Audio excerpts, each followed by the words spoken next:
Thank you.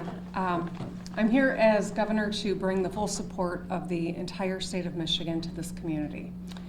I want to thank all of our local law enforcement, state police, federal agents for their swift response.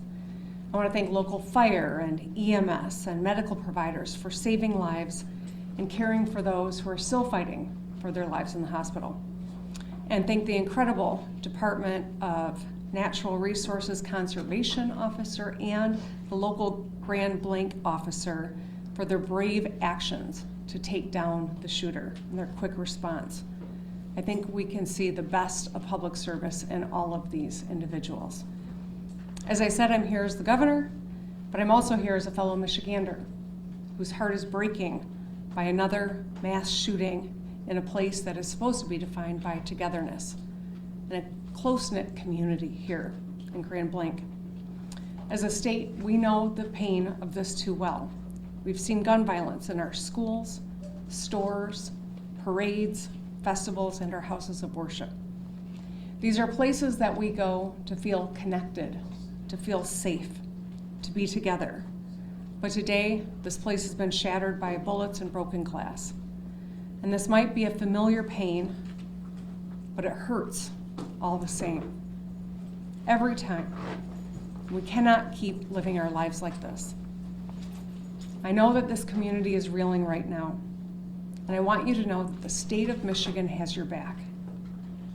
Your grief is our grief. I ordered flags lowered statewide, and I spoke with President Trump yesterday, who wanted to share his condolences. We will be here every step of the way and coordinate a full response with our local and federal partners. Folks here at the township, at every level, have been working closely together. If there's one thing I know about Michiganders, it's that we get through hard things together, and that's who we are. That's how the good people here at the Grand Blanc Church of Jesus Christ of Latter-day Saints live their lives. They worship together, they sing together, and they serve together. And that's why I was so proud to see powerful statements from interfaith leaders across Michigan denouncing this attack on a house of worship. They grieved for this congregation as though it was their own. They spoke with one voice for the basic principle that we all believe in, that you should be able to pray in peace in our state, no matter who you are. I know that in the hours and days ahead, we will see the best of Michigan. We will see neighbors being neighborly, checking in with a call, bringing over some food, or offering a hug. We'll see medical providers work hard to save lives and treat those in need, with scars both seen and unseen. We will see this congregation unite and rally together like never before and continue worshiping together, singing together, and serving together. Because that's who Michiganders are. We will stay in close contact and continue to work together. Now, like everyone I know, we have lots of questions. How could this happen? What created this moment? Why? And that's motivated by a genuine motivation to understand, to learn, to prevent in the future. But I want to caution everyone. While we are working hard, while the good men and women who are working hard are doing so with due diligence, at this juncture, speculation is unhelpful and it can be downright dangerous. So, just ask that people lower the temperature of rhetoric. Keep your loved ones close and keep this community close to your hearts. Let's keep doing the work together. Let's be kind and let's love our neighbors. Thank you, and now I'd like to introduce the head of the Michigan State Police, Colonel James Grady. Thank you, Governor, and good afternoon. This community has been greatly impacted by yesterday's events. We are offering our deepest condolences to those affected by this tragedy. This horrific event is something that this community has never experienced. It is important at this time that we come together to support one another in this time of grief.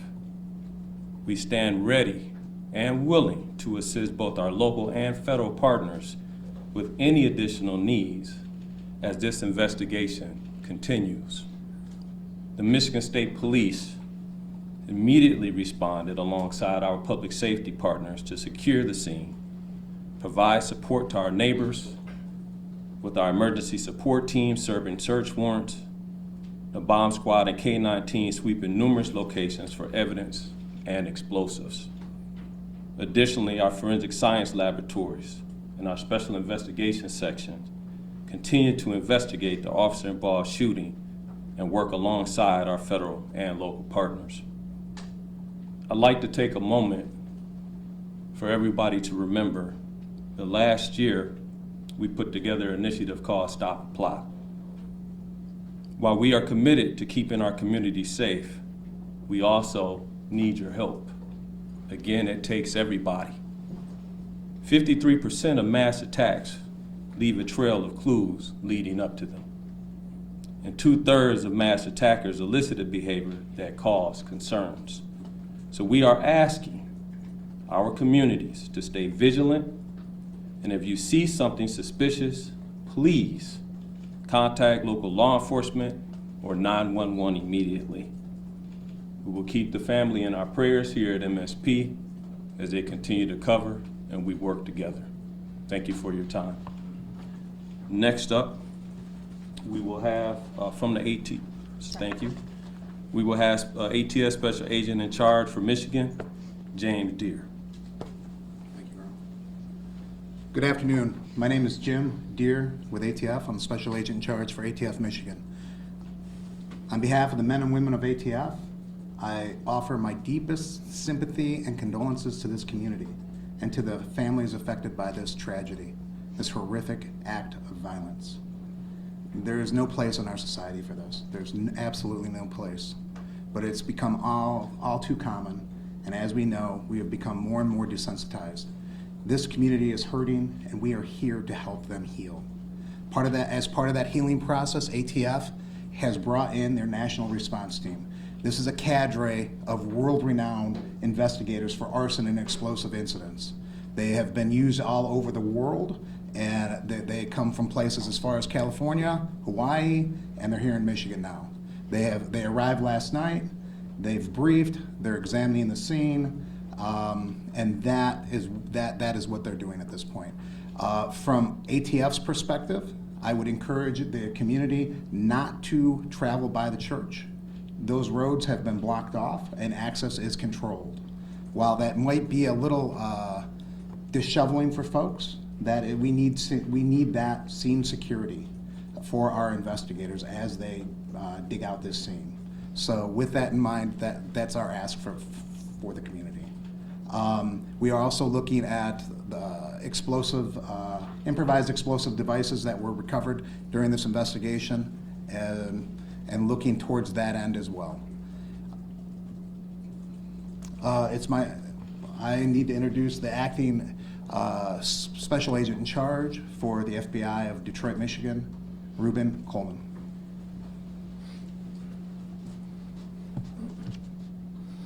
My name is Reuben Coleman. I'm acting Special Agent in Charge of FBI Detroit Field Office, which represents the entire state. At this time, we wanted to provide an update on our investigative efforts regarding yesterday's tragic shooting at the Church of Jesus Christ of Latter-day Saints in Grand Blanc, Michigan. First, I want to express my gratitude for all the cross-agency collaboration between our federal, state, and local partners. Their support has been outstanding and critical to this investigation. We are in lockstep with our partners as we continue to work through this.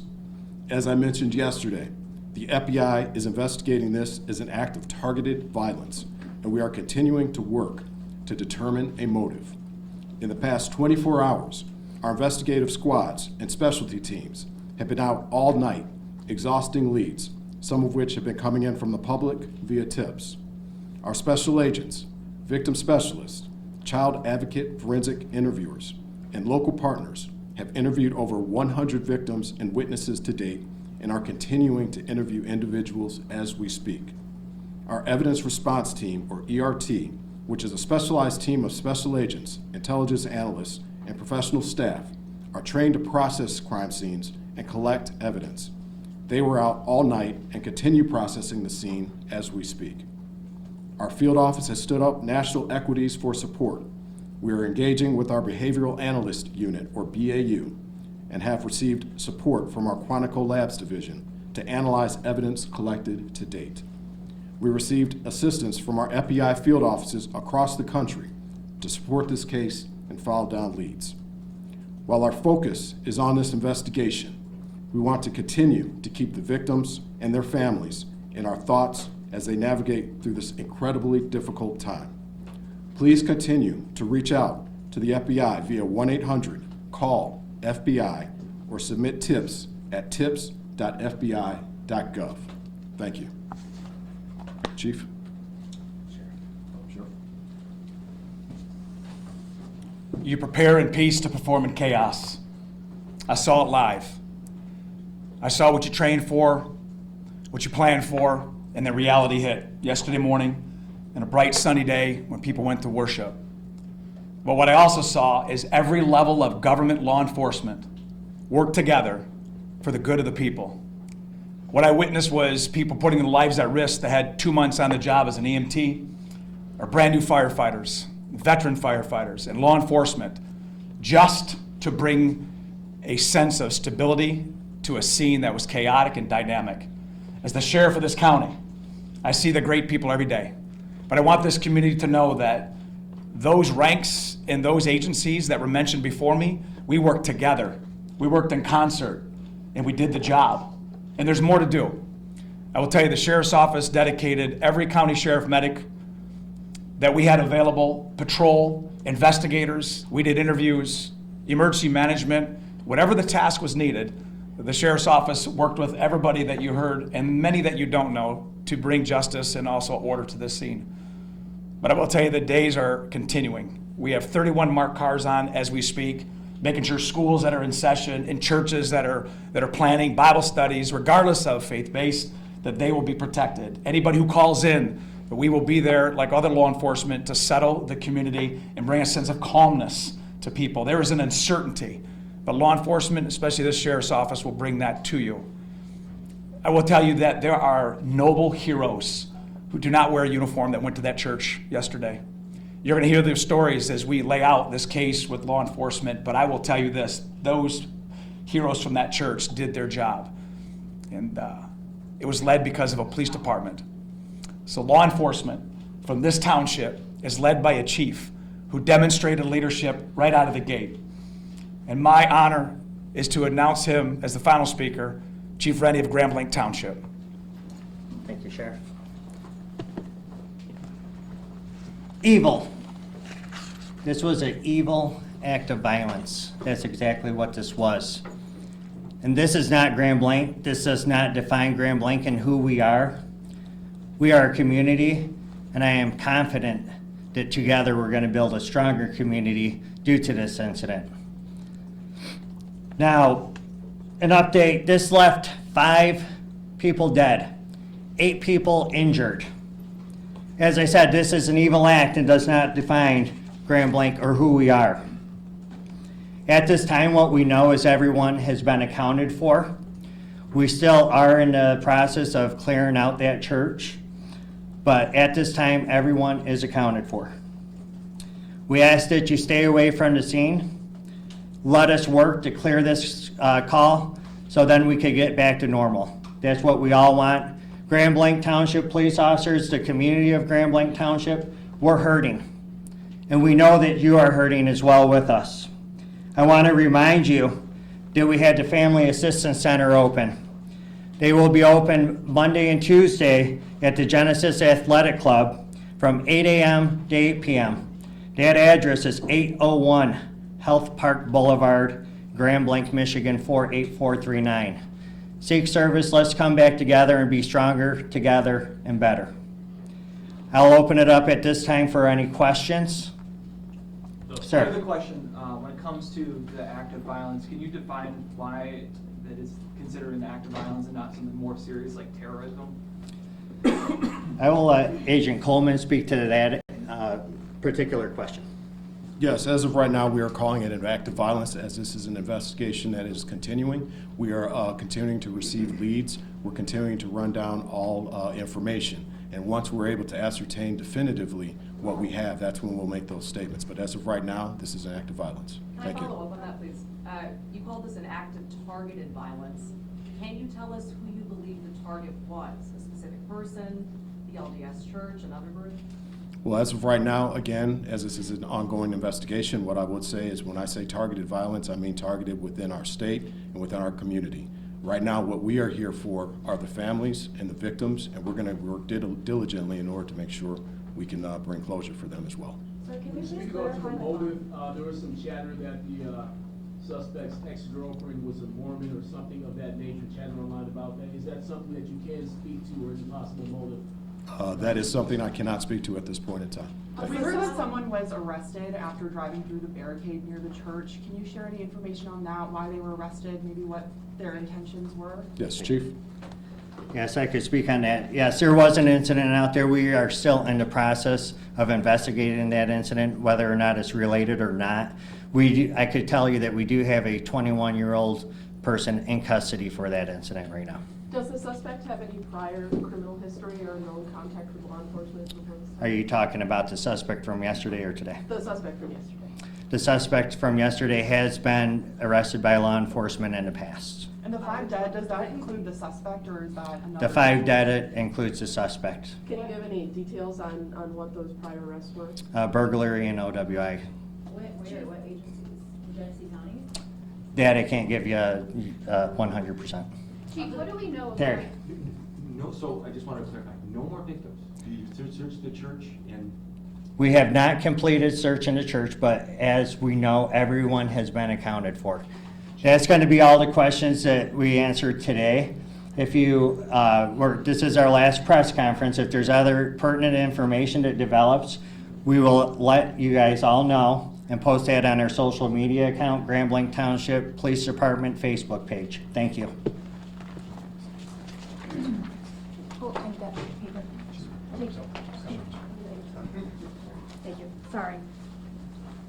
I'd just like to note that Dr. Michael Danick, the Medical Chief of Staff from Henry Ford Genesis, will be available for questions after this news conference. He's here on the side of the room. Does anybody need any spelling of names? No? Would it be possible to just bring him up right now? Sure, we're good, yep. Can we also confirm right now, are there 8 injured still at the time? So it's 5 dead, including the shooter, or 8? Correct. Thank you. Hi, everybody. I'm Lauren Zakalik. I'm the PR director at Henry Ford Health. I'm going to introduce now Dr. Michael Danick, normal spelling for Michael, D-A-N-I-C. He is our medical chief of staff at Henry Ford Genesis Hospital. He's going to make some opening remarks, talk about what happened yesterday. We'll take a few questions. Thank you. Thank you. Thank you very much for having me. It was a very sad day for our community. Our law enforcement did amazing, as well as our medical staff throughout the entire Genesee County area. Henry Ford Genesis was prepared and did extremely well. And we also like to thank Hurley and McLaren for taking great care of all the patients. An update on what we have had is we had a total of 8 patients at Henry Ford Genesis from the ages of 6 to 78. 5 were gunshot wounds and 3 were smoke inhalations. 2 of the smoke inhalations have been discharged. 1 is still intubated at this time. For the gunshot wounds, 1 had sustained gunshot wounds, multiple to the chest and abdomen, is in critical condition. 1 had to the abdomen, as in critical condition still, but mostly stable. 1 of the victims did die in the emergency department. 1 child came in, was stabilized, and then transferred. And then there was another gentleman who had a gunshot on the leg. The trauma team was really well prepared for this. They activated the Mass Casualty Incident Command. Our trauma surgeon, Christopher Ash, was on the team, and John Vance, one of our other trauma surgeons, helped lead the charge. Dr. Sandy Ross was the ER attending at the time and did a phenomenal job of triaging. All of the community members came together. We hate having to prepare for these kind of events, but we are prepared, as well as the other hospitals in our community. We're very grateful to be helping to serve this community, and will continue to do for years to come. So, Any questions? How many Can were you under the say age of what 18? round struck the victims? You said some were shot in the chest and abdomen. Was this with rifle, 223 round handgun? Can you speak to I don't have information on the caliber. How many were under the age of 18? I don't have that answer either. We What just, was the age range again? it was 6 to 78. Of the people found in the church after it was evacuated, do you know anything about the suspected cause of death of those two people? I do not, and I can't extrapolate either. Can you tell us more about the child that you mentioned? Was that child shot, boy or girl, 6-year-old? Had an injury to the arm, and out of an abundance of caution, was transferred to another hospital. Was the injury a gunshot wound to the arm? I can't verify that. Dr. Danek was one of the physicians that was treating patients yesterday, if anybody wants to ask him about his experience and just being there. I will say it was very interesting taking care of our community members in this kind of a traumatic experience. We had a number of our residents who were members of the church and were on site. Not only were they victims, they were also first responders. And having your friends and family come in injured and taking care of them is a really incredible experience. They were heroes. Those on the scene were absolute heroes, going in and out of the fire to drag people out, helping each other take care of the victims on the scene. And the community really came together. As a Your local reaction, station, your reaction, I wanted Doctor. to ask, you know, have you ever seen anything even like to this extent in our community, and what was that like for you to respond to? Never in our community. A lot of us who have trained in the trauma settings have dealt with gunshot wounds, so everyone who's on the staff there has dealt with these types of injuries in the past. It's just strange when it's your community hospital. Last question. I understand there were some nurses that were on strike and wanted to help but then returned away. Are you able to talk a little bit about that? Yeah, we're very happy that the instinct was to help. And we have a great loving community and the instinct was there, but I cannot comment on the work stoppage. All right, thank you. Sorry, doctor, just quickly, when you said residents, you meant residents in the community, right? Resident physicians, those Resident in training. Okay. Thank you. Thank you. All right, thank you.